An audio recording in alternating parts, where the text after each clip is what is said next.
Meus caros amigos do canal Energia e Meio Ambiente, sejam bem-vindos a esse vídeo. Eu queria conversar com vocês sobre a situação de Sergipe, dos planos intermunicipais de resíduos sólidos, que foi publicado aqui no dia 14 de fevereiro de 2017, que foi finalmente lançado. Queria comentar com vocês sobre esses planos, sobre a qualidade dos planos e sobre as ações que estão sendo tomadas aí em Sergipe, né, no sentido de dar seguimento ao setor de resíduos sólidos.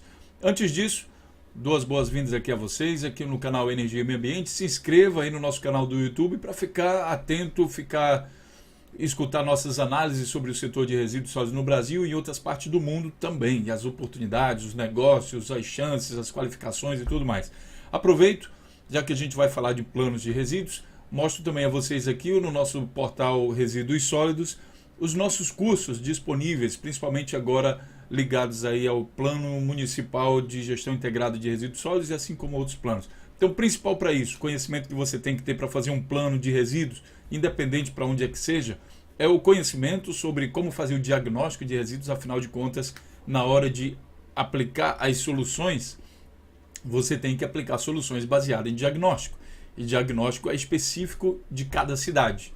Portanto, não dá para fazer um Ctrl+C, Ctrl+V nos planos por causa do diagnóstico. Você só pode apontar uma solução para algum problema baseado no diagnóstico. Imagine você chegar num laboratório médico e depois o médico olha para sua cara e diz: olha, seu remédio é esse daqui.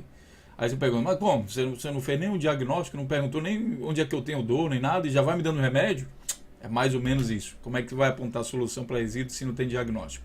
Então, para que você fique bem, digamos assim, bem especialista aí no setor de resíduos, precisa fazer o diagnóstico, e esse curso lhe qualifica para isso. Além disso, nós temos aqui o curso de elaboração de Plano Municipal de Gestão Integrada de Resíduos Sólidos e o de Plano de Gerenciamento de Resíduos Sólidos. Lembrando que em todos esses cursos a versão é online, mas você conta com o acompanhamento da nossa equipe aí que vai estar lhe ajudando e respondendo todas as dúvidas no decorrer dos cursos aí. Então fique ligado e se informe. Vamos então agora à notícia que diz o seguinte: foi publicado aqui no site infonet.com.br e diz o seguinte, eu vou deixar os links aí para vocês, tá? Para que vocês possam analisar. Jackson Barreto, que é o governador de Sergipe, homologa planos de resíduos sólidos. O governador assinou o documento no Palácio dos Despachos. A notícia ela foi publicada aqui no site da Infonet no dia 14 de fevereiro de 2017. E ele fala basicamente o seguinte, olha: o governo do estado de Sergipe deu mais um passo decisivo para o fim dos lixões a céu aberto. Muito bom. Na manhã dessa terça-feira, dia 14 de fevereiro, com a assinatura da homologação dos planos intermunicipais de resíduos sólidos do estado, PIERS, que constituem o Plano Estadual de Resíduos Sólidos de Sergipe. A gestão estadual investiu 2,3 milhões de reais para a elaboração dos planos. É interessante ver que o plano estadual se subdivide em planos intermunicipais, né? E esses planos intermunicipais também precisam de planos locais. Como eu falei para vocês, o diagnóstico é feito em cada município. Mesmo que o plano seja estadual, os municípios precisam de diagnóstico. Mesmo que os planos sejam intermunicipais, os municípios precisam de diagnóstico. E tendo diagnóstico nos municípios, os municípios precisam de soluções específicas para eles. Então ele fala aqui, com a sanção dos planos, os 75 municípios terão condições efetivas, através dos consórcios regionais, de captação de recursos para fazerem seus aterros. E aqui começa um pensamento retrógrado, que eu vou já falar para vocês. Vou concluir aqui esse parágrafo e daí a gente vai comentar um pouco mais sobre isso. Sem esses planos de consolidação dos resíduos sólidos, nenhum município teria condições de captar recursos do BNDES, lógico, né? A Caixa Econômica, Ministério do Meio Ambiente, Ministério das Cidades, e até porque isso está na lei, né? Ministério, e para fazer seu projeto de aterro. Seus 4 projetos, que contemplam o Agreste, o Centro-Sul, Baixo São Francisco e a Grande Aracaju, envolvendo todos os municípios do estado. Desde o início, a nossa preocupação foi de não se ater à ordem político-partidária e sim à defesa do meio ambiente. Hoje, consolidamos, acima de tudo, uma legislação ambiental, uma ferramenta, bom, e aí começa todo aquele processo lá político, que está dizendo isso, que está aquilo outro. Agora vamos analisar a parte prática. Primeiro, para falar sobre os planos intermunicipais, é preciso conhecer os planos intermunicipais. A notícia é do dia 14 de fevereiro, então eu imaginei que esses planos já estariam na internet, até porque, por força da lei, os estados, os municípios são obrigados a colocarem isso na internet, acessível a todas as pessoas. Eu coloquei então aqui no Google, Plano Intermunicipal de Resíduos Sólidos Sergipe, né, planos aqui, e eu achei aqui os links com PDF. Só que quando eu clico aqui em cima, eu clico aqui, ó, tento abrir, aí acontece que ele fica assim, demora um pouco, demora mais um pouco, para finalmente então dizer que esse site não existe, né? Bom, não consegui baixar o plano e dessa forma não consigo analisar. Eu queria dar uma olhada no diagnóstico e nas soluções apresentadas em cima desse diagnóstico, que é a primeira coisa que a gente vê. Então, a outra coisa que a gente vê é que essa notícia é de 2017 e agora que estão sendo homologados os planos intermunicipais. Ou seja, Sergipe está atrasado nesse processo de elaboração de plano. Tem outros estados que estão mais atrasados? Tem, e devem ser falados conforme cada estado. Mas o fato é que Sergipe está atrasado nesse processo. E bastante atrasado, não é pouco não. Olha, a lei é essa aqui, 12.305, e ela foi colocada, ela foi assinada, sancionada no dia 2 de agosto de 2010. Aqui no final da lei, vou mostrar para vocês por que está atrasado. Ele diz o seguinte: no artigo 54, a disposição final ambientalmente adequada, que são os tais aterros sanitários que eles falam na notícia, observado o disposto do parágrafo 1º do artigo 9º, deverá ser implementada até em 4 anos. Então vamos somar um pouquinho, né? 2010 mais 4 dá 2014, 2 de agosto de 2014. Então, 3 anos de atraso aí, pelo menos. Os dispostos, lá, entra em vigor aqui, ó, disposto no artigo 16 e 18, que são a elaboração dos planos municipais aí, os estaduais, eles precisariam estar prontos em 2 anos. Então, temos um atraso aqui de 5 anos nessa notícia aqui. O que eu quero dizer é o seguinte: é bom que aconteça, mas não é um motivo assim de glória, sabe? De ficar falando, olha, finalmente, está atrasado, está bastante atrasado e isso é muito ruim. No artigo 57 diz que a lei entra em vigor na data da publicação, 2 de agosto de 2010. Ela entrou em vigor no dia que ela foi publicada, 2 de agosto, então está bastante atrasado esse processo. Uma outra coisa que me preocupa, lembrando aqui que eu não li o conteúdo, né, não pude ler o conteúdo desses planos, é que o foco principal é preocupante, porque ele diz assim, olha, através dos consórcios regionais de captação de recursos para fazerem seus aterros. A Política Nacional de Resíduos Sólidos, ela não prioriza a construção de aterro sanitário. Esse caminho é errado, esse caminho é antigo e é retrógrado. O que a Política Nacional de Resíduos Sólidos ela prioriza está descrito no artigo 9º da lei. Olha, vou mostrar aqui para vocês. No artigo 9º diz o seguinte: porque a implementação de um aterro sanitário é o quê? É a aplicação de uma solução. E essa solução ela tem uma ordem de prioridade, segundo a Política Nacional de Resíduos Sólidos. Então ela diz aqui, olha, na gestão e no gerenciamento, no caso do setor público, é gestão integrada de resíduos sólidos. E na gestão e no gerenciamento, o gerenciamento é no setor privado, das empresas, na verdade, não no setor privado, empresa estatal também entra. Na gestão e gerenciamento de resíduos sólidos, deve ser observada a seguinte ordem de prioridade. Primeiro é a não geração, que pode ser implementada aí com, por exemplo, educação ambiental, mas também cobrar eficiência no sistema de produção das empresas. Não geração, redução, reutilização, reciclagem, tratamento e somente por último, deve-se pensar em disposição final ambientalmente adequada dos rejeitos, que no caso seriam aí os aterros sanitários. Por mais estranho que possa parecer, a notícia diz aqui que a primeira preocupação do governo é pensar em aterro sanitário. E isso é contra a lei. Repito, eu não vi o plano, espero que a notícia aqui tenha sido publicada de forma errada, ou quem publicou a notícia talvez não entende muito do assunto, tá? Então eu estou analisando a notícia do jeito que ela foi colocada aqui nesse site, correto? Então, do jeito que foi colocada aqui no site, esse pensamento aqui está errado, ele não condiz com a lei. Segundo a lei, a disposição final é a última coisa a ser pensada.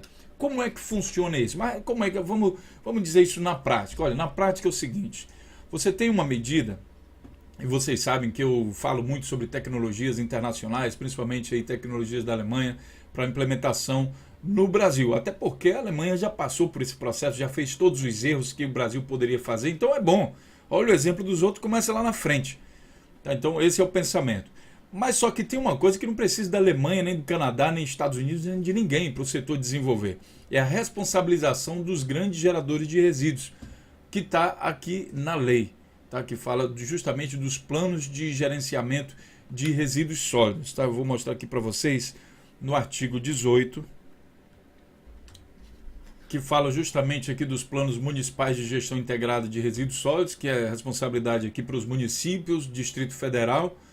Aqui fala nessa seção 4 aqui, no artigo 19, o Plano Municipal de Gestão Integrada de Resíduos Sólidos tem o seguinte conteúdo mínimo. Ele diz aqui, olha, no artigo 19, inciso 4, identificação dos resíduos sólidos e dos geradores sujeitos a plano de gerenciamento específico. Quer dizer que depois que o município fazer o seu próprio plano, aliás, durante o processo, ele precisa identificar os geradores de resíduos sólidos que ficarão sujeitos aos planos de gerenciamento de resíduos. Na prática, a gente tem o quê? A identificação dos grandes geradores de resíduos, que é o que eu estou falando isso aqui, e depois responsabilizá-los, porque não é obrigação da prefeitura estar, por exemplo, coletando resíduos de supermercados, de frigoríficos, desses grandes geradores. A obrigação da prefeitura é somente com os resíduos domésticos e limpeza urbana. Isso você também pode ver aqui no artigo 19, bem aqui nesse ponto. Olha. Então você tem aqui o artigo 19, o Plano Municipal de Gestão Integrada de Resíduos Sólidos tem o segundo conteúdo mínimo, aí ele fala aqui do conteúdo mínimo, e bem aqui nessa posição, no parágrafo 5º, tá? Ele diz o seguinte: na definição de responsabilidades na forma do inciso 8º do caput desse artigo, é vedado atribuir ao Serviço Público de Limpeza Urbana e de Manejo de Resíduos Sólidos a realização das etapas do gerenciamento dos resíduos. Gerenciamento, pensem nas empresas. Então, o que o setor público não pode? Ficar coletando resíduos de empresas. Isso é contra a Lei 12.305. E o que acontece? A lei responsabiliza os grandes geradores e diz, olha, vocês grandes geradores, vocês têm que dar o jeito de vocês. E a lei tem que cobrar, o município tem que cobrar e dizer, olha, eu quero só saber o seguinte, que de acordo com o artigo 9º aqui da Política Nacional de Resíduos Sólidos, existe uma ordem de prioridade e eles têm que, por exemplo, mandar reciclar antes de mandar para um aterro sanitário. Porque na gestão e no gerenciamento, tá? No gerenciamento são as empresas. Então a gestão faz o quê? Identifica os grandes geradores e obriga os grandes geradores a dar destinação final ambientalmente adequada, que é seguindo a seguinte sequência: não geração, redução, reutilização, reciclagem, tratamento e, por último, disposição final. Sabe o que acontece com isso? Que eu estou explicando nesse vídeo aqui. E aí, voltando lá ao tema da tecnologia da Alemanha, do Japão, de sei lá o que for, significa o seguinte, que ao responsabilizar o setor privado, aliás, as grandes empresas, os grandes geradores, não as grandes empresas, pela destinação de seu próprio resíduo, você tira a responsabilidade do setor público e você desamarra todo o setor de resíduos sólidos. Por quê?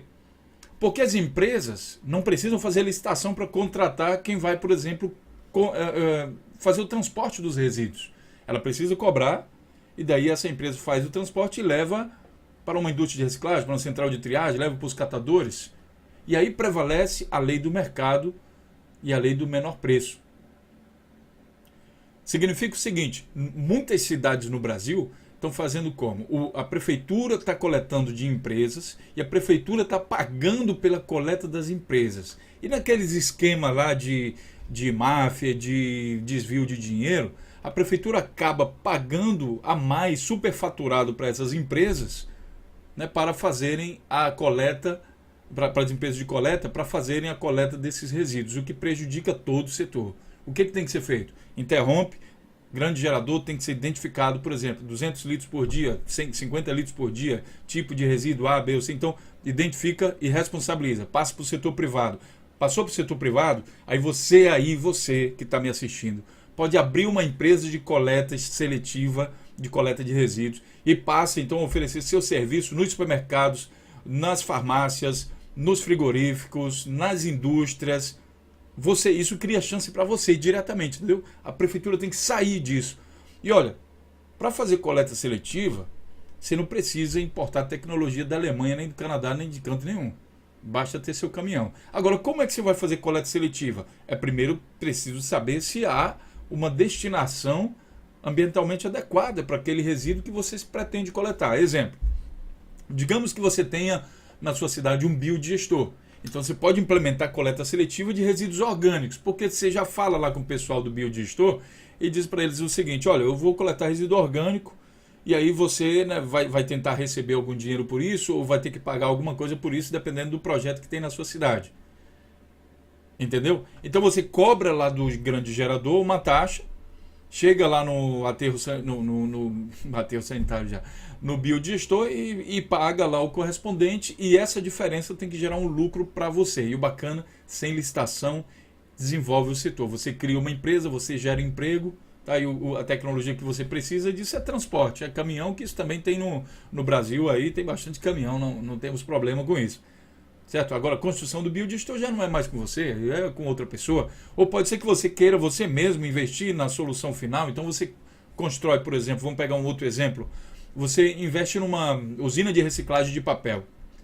Aí você cria o serviço de coleta seletiva de papel. Como o município não pode coletar dos grandes geradores, você vai oferecer o seu serviço de coleta seletiva de papel até mesmo para o setor público, para as universidades que geram bastante papel, para os hospitais, para os órgãos públicos que geram bastante papel. Isso não pode ser coletado com a coleta pública.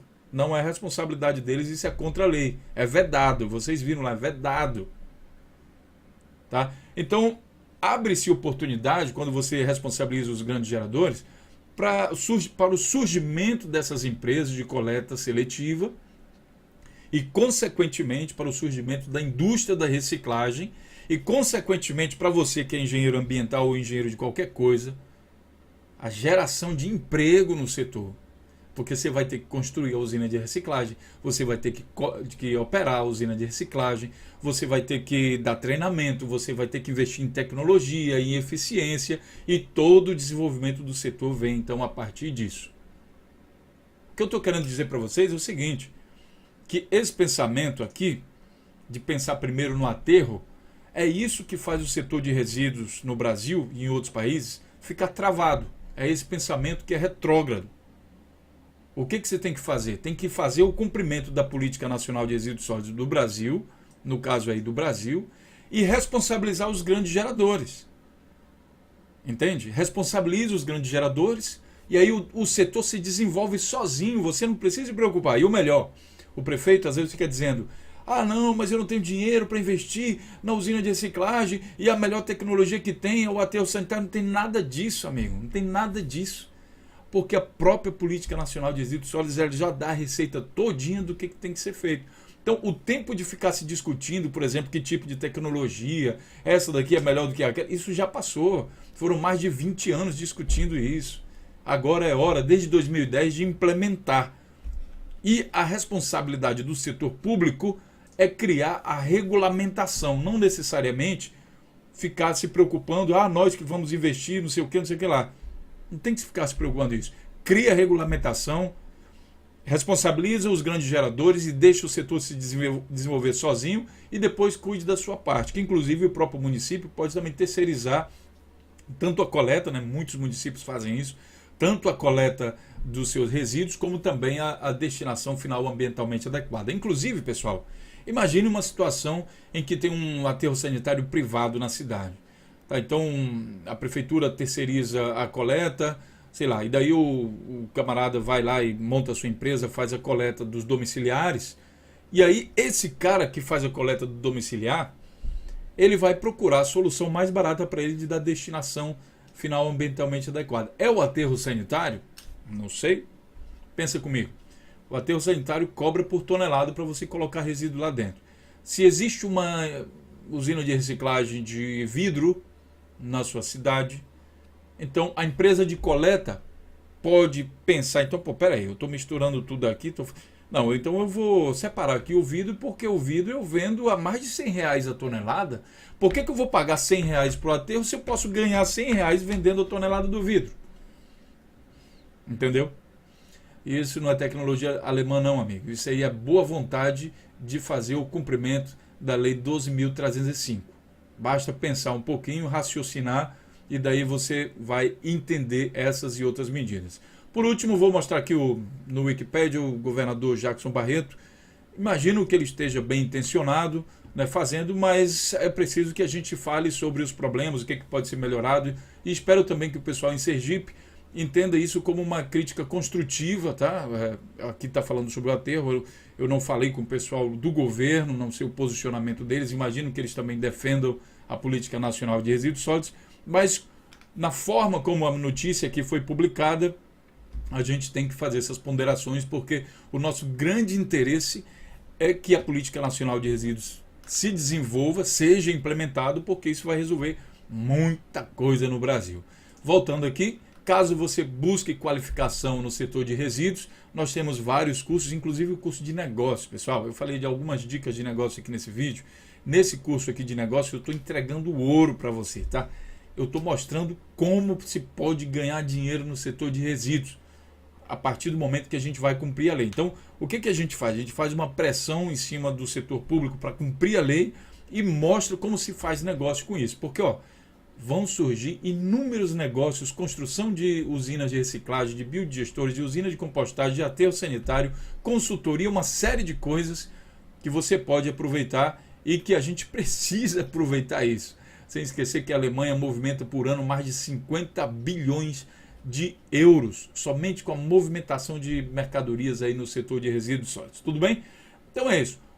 Curta aí, se inscreva aí no nosso canal Energia e Meio Ambiente. De vez em quando dê uma olhada aqui no portal Resíduos Sólidos e também no portal do Biogás para ficar sempre informado sobre tudo que está acontecendo no setor de resíduos sólidos.